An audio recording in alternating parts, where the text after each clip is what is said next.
आज हमें पता चला कि पहले के दौर के लोग इतने ज़्यादा साल कैसे जीते थे और उन्हें इतनी बीमारियां कैसे नहीं हो पाती थी।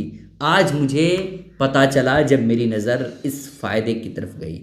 पैदल चलने से क्या होता है दोस्तों, और क्यों हमें पैदल ज़रूरी चलना चाहिए, आज मैं आपके सामने इन्हीं चंद बातों को पेश करने वाला हूं। बस आपसे गुजारिश है कि इन बातों को ध्यान में रखिए और इस पर अमल ज़रूर करें।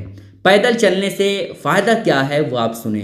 3 मिनट अगर आप चहलकदमी करते हैं, यानी आप पैदल चलते हैं, तो फिर ऐसी कैफियत में आपको ब्लड प्रेशर में कमी आती है। बहुत सारे लोगों की शिकायत रहती है कि ब्लड प्रेशर हाई होने की वजह से उसे हार्ट अटैक आ जाता है या वो उसे मौत आ जाती है। समझ रहे हैं? तो ब्लड प्रेशर का हाई होना एक बहुत बड़ी परेशानियों का सबब है। समझ रहे हैं? तो ब्लड प्रेशर को अगर आप नॉर्मल में रखना चाहते हैं तो फिर ऐसी कैफियत में आप दिन में डेली कम से कम 3 मिनट जो है पैदल ज़रूर चलें। ठीक है? मिजाज में खुशगवार तब्दीली आती है। अगर आप मिजाज अपने माइंड को फ्रेश रखना चाहते हैं तो फिर ऐसी कैफियत में आप 5 मिनट चहलकदमी डेली करें। इससे क्या होगा कि आपका मूड बिल्कुल खुशगवार और मूड में तब्दीली आएगी, आपका माइंड बिल्कुल फ्रेश रहेगा। समझ रहे हैं कितने बेहतरीन फ़ायदे हैं। इंसान टेंशन फ्री होने के लिए बहुत सारी कोशिशें करता है, लेकिन आपको ज़्यादा परेशान होने की ज़रूरत नहीं है। सिर्फ और सिर्फ आपको डेली क्या करना है, 5 मिनट चहलकदमी करनी है, पैदल चलना है। समझ रहे हैं? और 5 से 10 मिनट अगर आप चहलकदमी करते हैं तो उससे क्या होगा, सोच में बेदारी पैदा होती है ना। एक इंसान उसी वक्त आगे बढ़ सकता है जब उसकी सोच में कुछ बेदारीपन हो, समझ रहे हैं, कुछ यूनिक हो, तो ही वो इंसान आगे बढ़ सकता है। अगर आप मिजाज को मुकम्मल तौर पर सोच के लिए बेदार रखना चाहते हैं तो फिर ऐसी कैफियत में आप क्या करें, 5 से 10 मिनट पैदल ज़रूर चलें। ठीक है? और 15 मिनट खाने के बाद अगर आप पैदल चलते हैं तो फिर ऐसी कैफियत में उससे क्या होगा, खून में शुगर मतवाजन रहती है।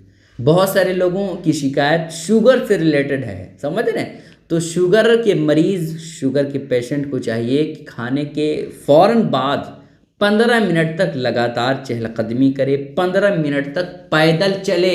उससे क्या होगा, खून में शुगर मतवाजन रहती है। और उसके बाद यह है कि 30 मिनट अगर आप खाना खाने के बाद पैदल चलते हैं, यानी आधा घंटा, तो फिर ऐसी कैफियत में मोटापे से आप बिल्कुल महफूज रहिएगा।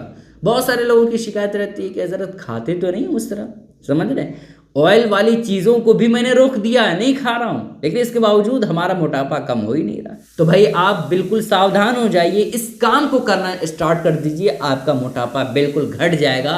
आप मोटापे से बिल्कुल बचे रहिएगा। करना क्या है, आपको खाना खाने के बाद कम से कम 30 मिनट जो है चहलकदमी करना है, पैदल चलते रहना है। अपने घर के ग्राउंड में या कहीं भी आप चहलकदमी करें, खाना खाने के 30 मिनट तक आप क्या करें, चहलकदमी करते रहें। ठीक है? उसके बाद ये है कि 40 मिनट चहलकदमी करने से दिल के अमराज से हिफाजत होती है।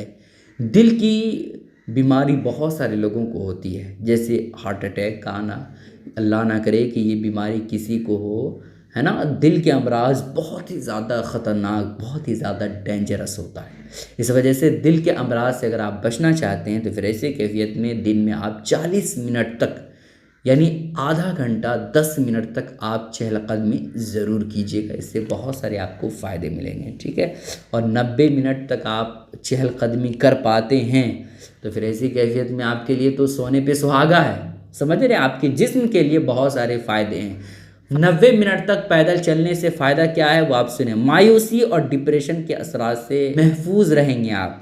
समझ रहे हैं? अगर आप 90 मिनट तक डेली, यानी 30, 60, 90, 3 घंटे तक अगर आप डेली पैदल चलते हैं तो फिर ऐसी कैफियत में आपको मायूसी नहीं होगी, डिप्रेशन की शिकायत आपको नहीं होगी और बहुत सारी बीमारियां से आप बच सकते हैं। लेकिन 3 घंटा एक बहुत लंबा वक्त होता है अभी के वक्त में, तो इस वजह से अगर आप इतना ना कर पाएँ तो कम से कम आधा घंटा डेली एक रूटीन बना लें। आप आधा घंटा चहलकदमी ज़रूर कीजिएगा। ठीक है? इसके लिए कुछ शेयर ज़रूर कीजिएगा। अस्सलाम वालेकुम रहमतुल्लाहि व बरकातहू।